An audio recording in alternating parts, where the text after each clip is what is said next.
لسر روبر 191,000 مترین دوجال لحولێرێ ماسترین گروپا کارگان لە ڕۆژهەڵاتە ناوین هات ئاواکردن. هەفت کارگەیەن جوودە زێدەتری 500 ئایتمان بەرهەم تێنن. زێدەتری 1000 کارمەندên کۆر di nava van kargehan de kar dikin. Yek ji kargên Grupa Z bernastirîn brandê Kurdî li Hewlêrê di Meydîn Kurdistana Rûdawê de bibînin.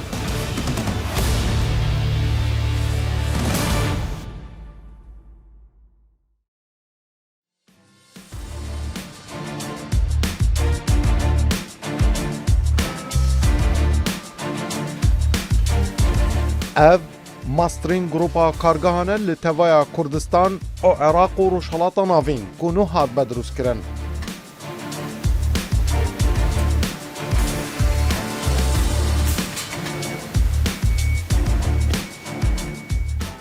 Ev dibe projeyekî stratejî 100 salî li navçeya pîşesaziya Tîmar li Hewlêrê hat bedrûstkirin.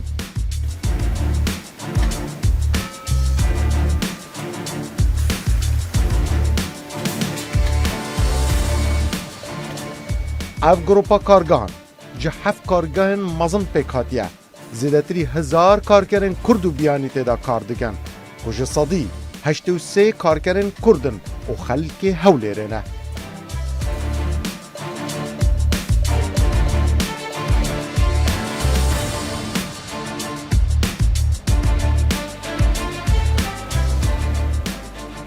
Ev dibe yek ji kargehên vê Grupa Kargehan.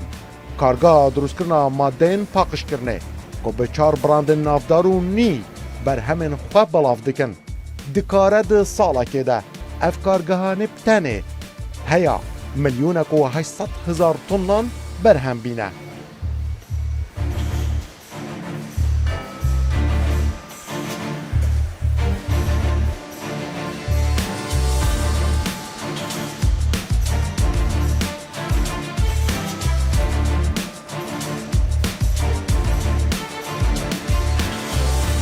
Bînerên Rûda û bînerên Meydîn Kurdistan heskirên kargan sanetkarên hêja ev dema baş bît ez dilê têlî me divê bernameyê de ez ê gel hewe bim di nava yek ji masterên Grupa Kargan li bajarê Hewlêrê.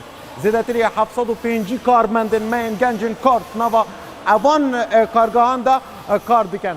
Divê bernameyê de bînerên me em ê bitinê behsa yekî ji wan heft kargeha bikin. Ew jî çûniyetiya drûstkirina şampû hem jî madeyên cilşo û madeyên paqijkirinê ve bikin. Em ê nîşaniya bidin ka çawa ev kargeh dikare 4 brandên berniyas produktên xwe aytimên xwe bêxetin ve bazarên Kurdistan û Iraqê de. Em ê nîşaniya we bidin ka çawa li Hewlêrê bi baştirîn kwalitî şampû tê drûstkirin.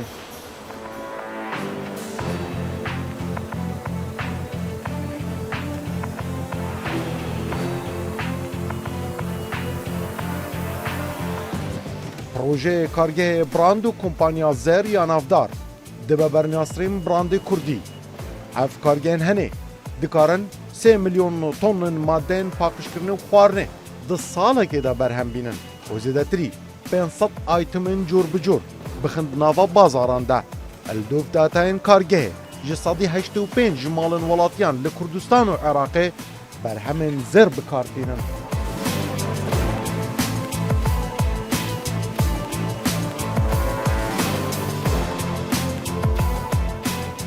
Avahiyên van kargehan bi awayekî standard û modern hatîne drûstkirin. Sîstemên robotî hêlên beremanînên serdemane û nû di nava van kargehan de hatîne danîn.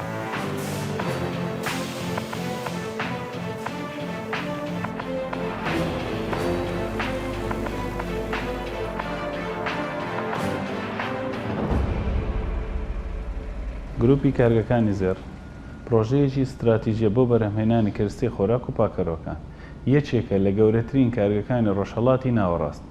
ڕووبەری پرۆژە بریتی لە 191,552 مەتر دووزە. ڕووبەری بەرهەمهێنانمان سەرووی 100,000 مەتر دووزەیە. ئێمە لێرە زۆر احتیماممان بە کەسکاییشدایە. ڕووبەری سۆزاییەکانمان 39,000 مەتر دووزەیە. لە حەف کارگەی جۆرا جۆر پێک دێت هەم لە ڕووی خۆراک و پاکەرەوەکان.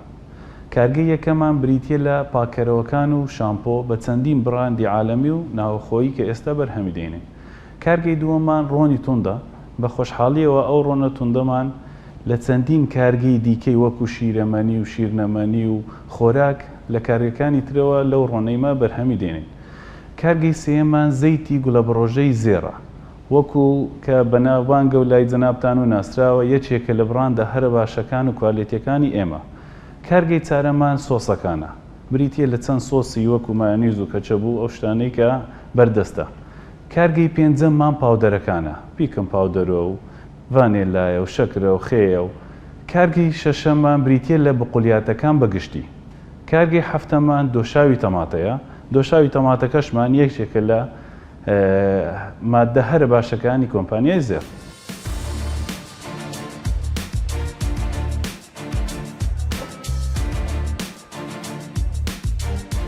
لیا، هەیە، سۆ، ABC براندن vê kargehêne. Her markeyek bi dehan cor û modelên xwe hene. Tevaya her çar brandan zêdetirî 5 ayteman durust dikin û belav dikin. Ji şampo, mukeyef, şawer gel, cilşo, sabona şel, fas û zahî û madeyên din.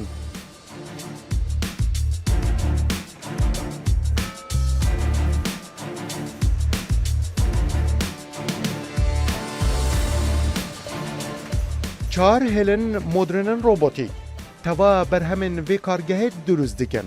6 karkerên kord gel biyaniyan van hêlan prêve dibin û karkerên me ji wan fêr dibin.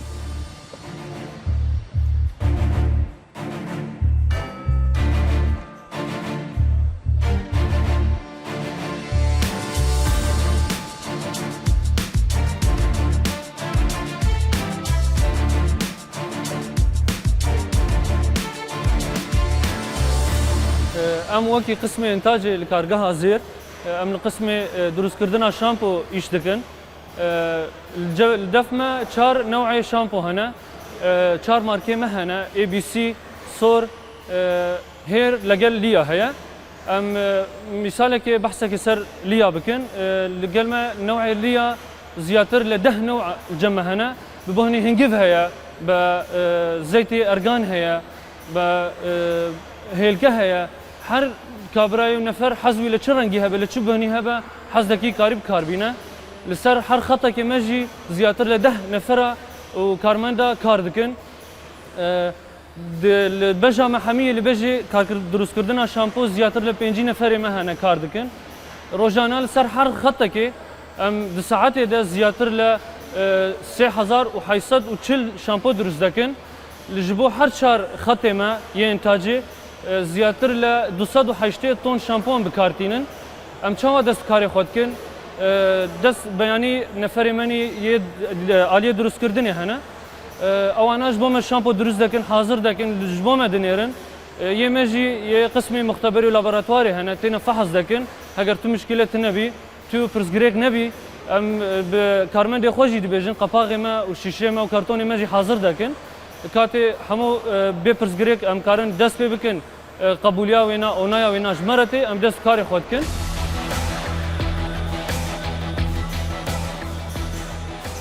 Her çar hêlin beremanînê dikarin di 24 demjimêren de 368,640 daneyên şampoyên 750 gramî durust bikin. Anko dibin 280 tonên şampoyê dikin nava botlên şampoyên van her çar brandan de. پرۆژەکەمان پرۆژەیەکی 100 ساڵەیە، هەم لە ڕووی بناغا، هەم لە ڕووی باڵەخانە، هەم لە ڕووی مەکاینەکانمان. مەکاینەکانمان زۆربەی مەکاینی مۆدیل ئاخیرن وەکو 2020 و 21 و 22. مەکاینەکانمان زۆربیان ڕۆبۆتینە، زۆر کوالێتینە و زۆر ئیحتیمام بە پاک و خاوێنی هەم مادەکان و هەم کوالێتی مادەکان درراوە. سەبارەت بە کارمەندەکانمان سەروی 180 کارمەندی خۆماڵین. ئێمە ئەو 120ێکی هێشتمانەتەوە لەبەر معلومات و لەبەر زیاتر و پرۆفشناڵی کارەکەکانمان زیاتر ئەوانەمان هێشتۆتەوە بۆ ئەوەی ئەو کارمەندە ناوخۆیانەی کە سەروی 180 فێریان بکەن و دروستیان بکەن بۆ دوا ڕۆژ. لێرکانە تقریبان لە سەروی دەتوانم بڵێم 750 کارمان تێدا کار دەکەن و لە کاتی کارپێکردنی گشتی 1205 کارمان تێدا کار دەکەن. کارگەکانمان 24 کاتژمێر ڕۆژانە کار دەکات بە 3 شەفت بە شەفتی پرۆفیشناڵ و فول کوالێتی.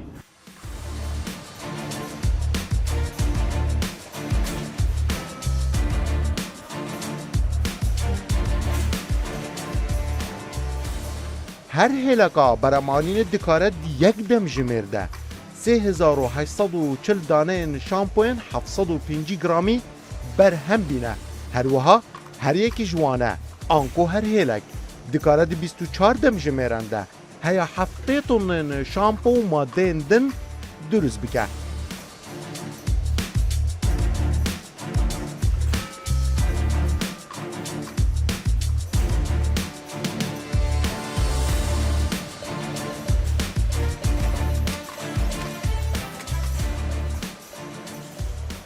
Evet, Irak'ın Erbil şehrinde, bu güzel kentinde بەڵێ لەم شارە جوانەی عێراق لە هەولێر وەکو کۆمپانیای زێر خزمەتێکی گەورە پێشکەش دەکەین.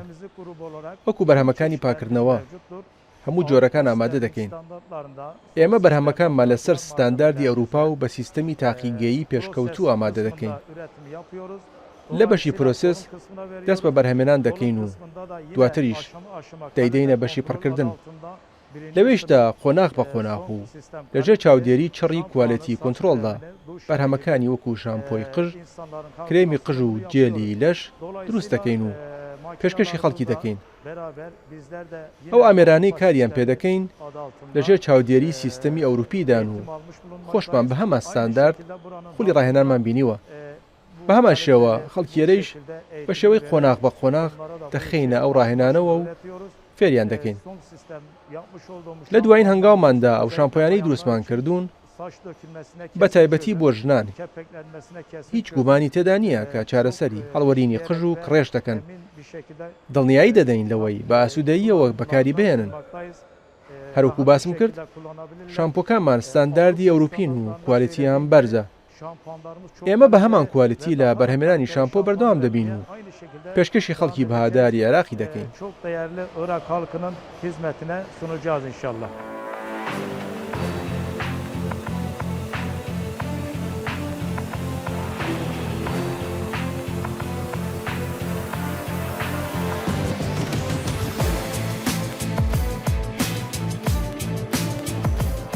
بو یەکەم جار درۆداوێدا و di barnama Made in Kurdistan'da ev kargehe brandekên û binavê So ji 13 cûran pêk dê danasîn.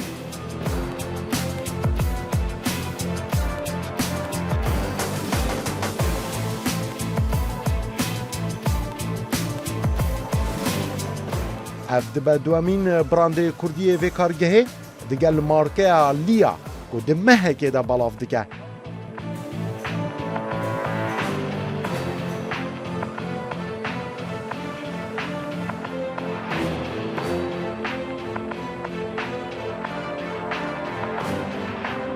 ئەمڕۆ باسی کارگەی یەکەممان کارگەی پاکەرەوەکان دەکەین. ئینشاڵڵا لە بەرنامەکانی داهاتوش باسی کارگەکانی دیکەش دەکەین لەگەڵ جەنابتان.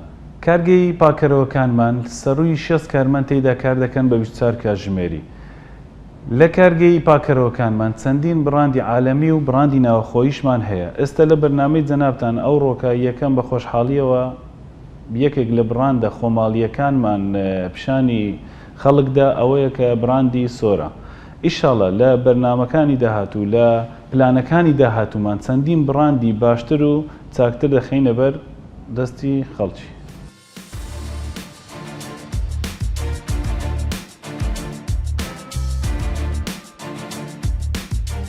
Ev dibe modernîn beşê drûstkirina madeyên xam ku bi robot û sîstemên computer controlling hemû madeyên xam ji bo kargeha madeyên paqijkirinê durust dike.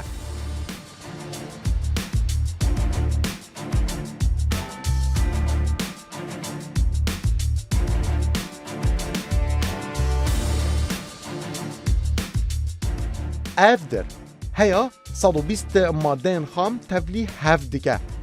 10 karkerên gencên Kurd di nava evî beşî de kar dikin û pirêve dibin. di heman demê de birêya toreka boriyên stanstîl û kontrola kompûteran madeyên xwe ji bo filingên li ser hêlên beremanînê dinêrin.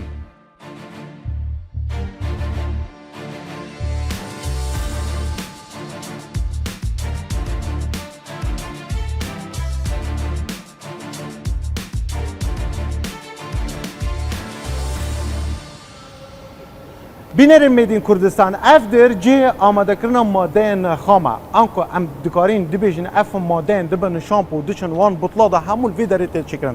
Ev tenê kargeheka serbexwe. Pirêya ev tankên hînha li vî beşî dibînin ku ji mare wan digehe 10 tankên mezin ku her tankeyekê ji wan e dikare heya 6 tonên madeyên xam hel bigire. Belê tiştî girîng di nava evan tankiyan de ev tenê ne tankîn belku tankiyên robotîk û pirî teknolojiyan e. Pirêya kompûter û teknolojiya ewha hemû kontrola evan tankiya têkirin. Her tankiyekê ji wan e dikare heta 6 tonên madeyên xam helbigire. û dû dem ji mêr jêra dixwaze heya şampoyeka her cûrekê yan her tiştekê din yê madeyên paqijkirinê durust bike pirêya van tankiya dû dem ji mêran jêra dixwaze heya durust bibe. Rojana ev beşê henê nêzîkî 150 tonên madeyên xam ji bo beşê beremênanê dişînin.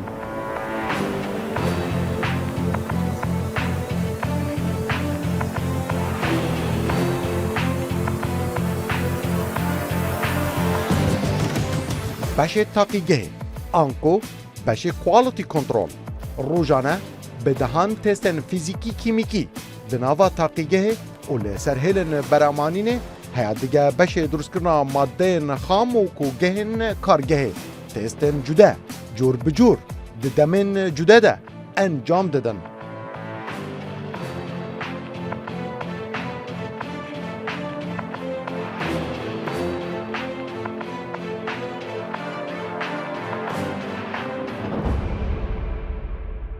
ئێمە وەکو کارمەندی تاقیگەی زێر گروپ لە بەشی پاکەرەوەکان و شامپۆ مەوادە کیمیاویەکان ڕۆژانە ئێمە بەسەر دوو گروپ دابەشکراوین. گروپێکمان لە دائیمەن لەسەر هێڵەکانی بەرهەمهێنانە و بەشەکەی تریشمان لەناو تاقیگەکەین. هەروە ڕۆژانە ئەمە بە بەردەوامی کار دەکەین لەسەر فەحس و شتەکان کەوا بۆ ئەوەی بە جوانترین و باشترین کوالێت بەرهەمەکانمان بخەینە بازاڕەکانی کوردستان. هەروەها ئێمە وەکو تاقیگە دابەش کراوین بەسەر دوو گروپ فیزیایی و کیمیاوی. فیزیاویەکان چیە؟ تەئکید دەکەینەوە لەوەی کەوا کارتۆنەکان و قەپاغەکان و دبەکان و شتەکانی کەوا بە جوانترین و بە ڕێک و پێکترین شێوە ئەنجام بدەین.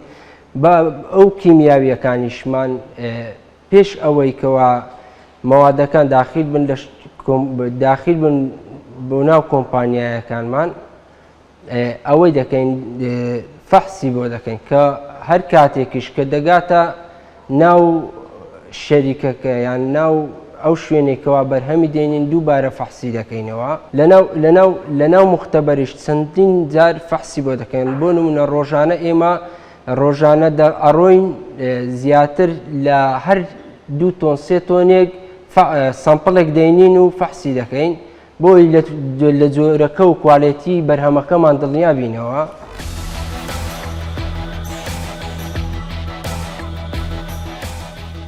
Balavkirina pêncî aytiman û kualitiya wan li ser evî beşî û kargerên kualitî kontrolê dimîne.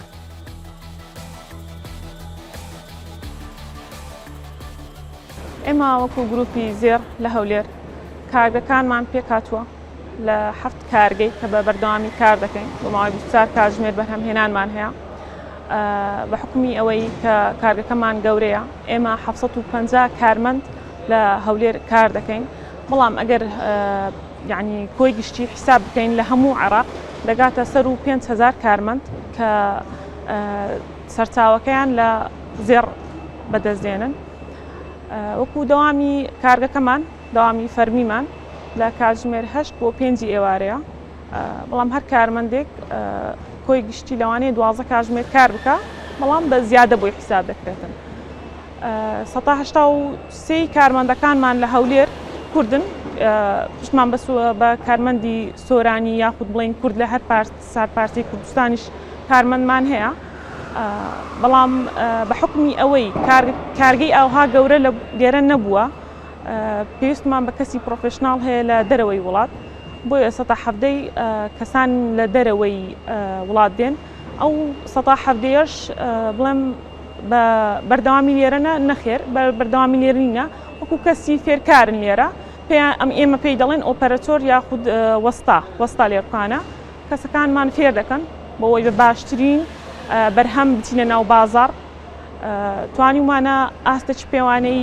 تۆمار بکەین لە وەرگرتنی کارمەندی زۆر باش بڵێم هەمووی دەرچووی پەیمانگا و دەرچووی کۆلێژەکانن زیاتر لە زمانێکیش دەزانن زۆربەی کەسەکان کەسی پرۆفشناڵن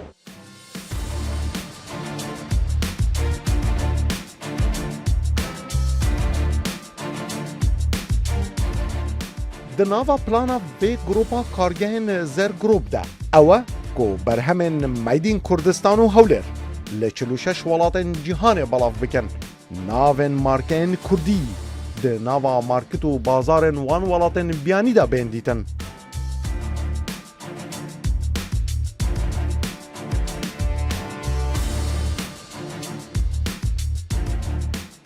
ئێمە لە ساڵی 2017 کە هاتین پلانێکمان دانا هەولێر و ناوچەی تیماری پیشەسازیمان هەربژات بۆ ئەوەی ئەم کارگە گەورەیە لێروکانە دروست بکەین.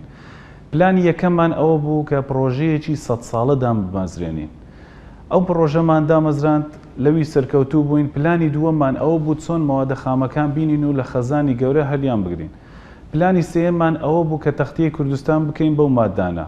پلانی چارەمان ئەوە بوو تەختەی کوردستان بە عێراق بەگشتی بکەین ئێستا سەرکەوتوین و کاملمان کردی ئیشاڵڵا. پلانی چارەممان ئەوەیە کە بە مێدی ئین ئەربیل بە مێدی ئین کوردستان ئەو مەوادانەی خۆمان بنێرین لە بۆ 46 وڵاتی دەرەوەی عێراق.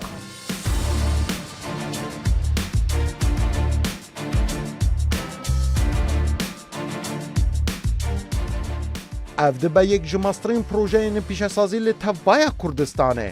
Herwiha dibe yek ji bernastrên kargehên Kurdistanê ku bi dehan markeyên cuda yên Kurdî û navnetewî berhemên xwe drûst dike. Herwiha dibe yek ji moderntirîn kargehên Kurdî li Kurdistanê li Hewlêrê.